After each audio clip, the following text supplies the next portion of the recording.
Bem, pessoal, voltamos aqui então. Ficou claro para todo mundo esse gráfico aqui atrás, o que ele significa? Eu estou sentindo assim que vocês estão muito quietos. Eu estou vendo um rapaz ali de boné azul que está balançando a cabeça assim, não sei se está com dúvida ou não. De qualquer forma, deixa só rapidamente assim, ou seja, partimos de uma média de 100 mil quilômetros, estamos partindo aqui agora para 150, 180 mil quilômetros rodados ao ano. Nós temos clientes que estão rodando 250, 300. Nós já soubemos de clientes que usam aí o hot seat, né, o banco quente, aí até 400 mil quilômetros ano, né? Ou seja, o caminhão ele não para, ele não é desligado, ele fica o tempo todo rodando, né? Claro que a rota favorece e assim por diante.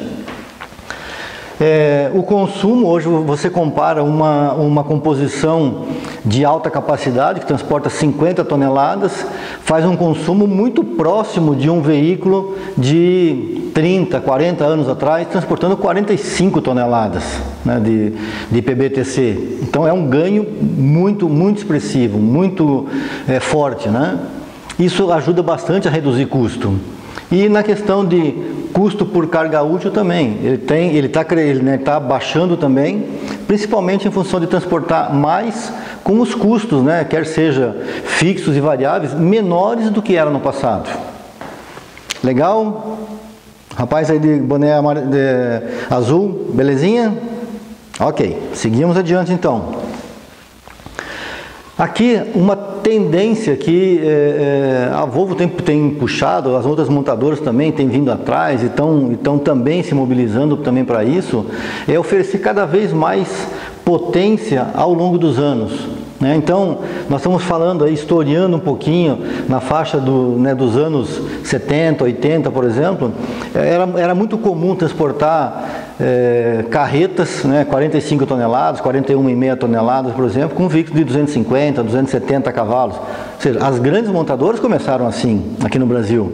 Hoje em dia você vê que, ao longo do tempo, nós temos em média aqui, 5 cavalos tem crescido desde 30 anos atrás, de 30 anos para cá, tem crescido na faixa de 5 cavalos por tonelada transportada, né? Então isso é algo bastante representativo. Claro que isso depende de vários fatores, né? Que a legislação mudou, as cargas mudaram, então uma série de fatores contribuiu para isso, mas hoje nós temos 5 cavalos por ano que está aumentando gradativamente a essa demanda, né? Para atender justamente a essas altas capacidades de carga que se transporta hoje em dia. Vamos falar um pouquinho mais então, já falamos bastante sobre conceitos básicos, já falamos bastante coisa sobre outros temas também, né, básicos. Então agora vamos entrar no famoso powertrain, né, o trem de força, né? Então o primeiro deles é o motor, né? Então vamos falar sobre potência e etc. Então o motor, para quem vê uma ilustração disso aqui, quem já viu um motor aberto, né? Sente claramente a diferença de algo em torno de 25, 30 anos atrás, né? Teve alguns pioneiros aí que lançaram motores totalmente eletrônicos, né? Foram meio taxados de loucos lá na época, mas hoje em dia a realidade é essa, todo mundo tem motores eletrônicos, alguns com sistemas diferentes, common rail, outros com sistema de injeção individual e assim por diante. Mas quando você vê um motor desse, muito mais limpo, né, do que era no passado, com bomba injetora, tinha que fazer ajustes, regulagens e assim por diante. Hoje em dia as manutenções são muito mais rápidas, muito mais fáceis, são eletrônicas. Então você tem o teu veículo que ele para menos, ele consome, ele tem uma produtividade melhor, o rendimento energético dele também é menor, ele consome menos combustível por tonelada transportada, o diagnóstico também é muito mais fácil, muito mais rápido também, com ferramentas eletrônicas.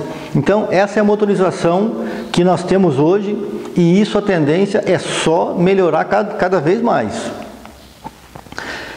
E aqui está, né? Quando nós pensamos em veículos, quando nós falamos em potência, a gente pensa em quê? Carro de competição, o Lewis Hamilton aqui com o carro dele, que foi campeão ano passado, né? Em alta capacidade e assim por diante, né?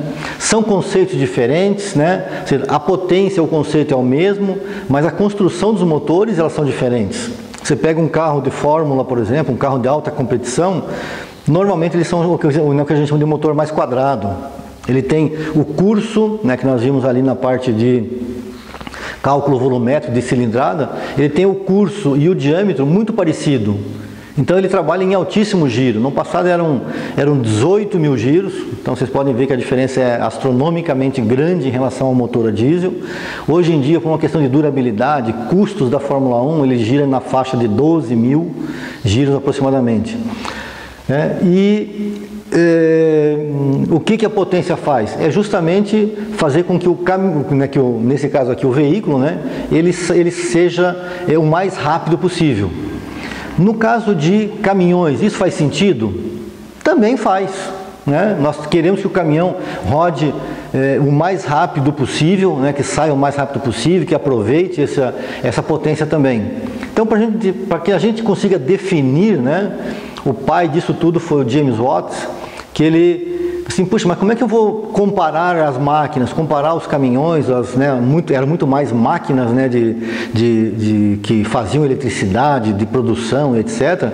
E ele criou um modelo que ele colocou aqui um peso, 75 quilos, numa distância, né, que seja a altura ou o que o cavalo vai andar aqui, de 1 metro no tempo de 1 segundo. Essa energia toda aqui, ele chamou de um cavalo, né? Ou um cavalo vapor, né? Então, esse é o conceito que ficou. Então, tanto CV quanto HP. Então, esse é o conceito e tem como você medir, mensurar e comparar as várias máquinas.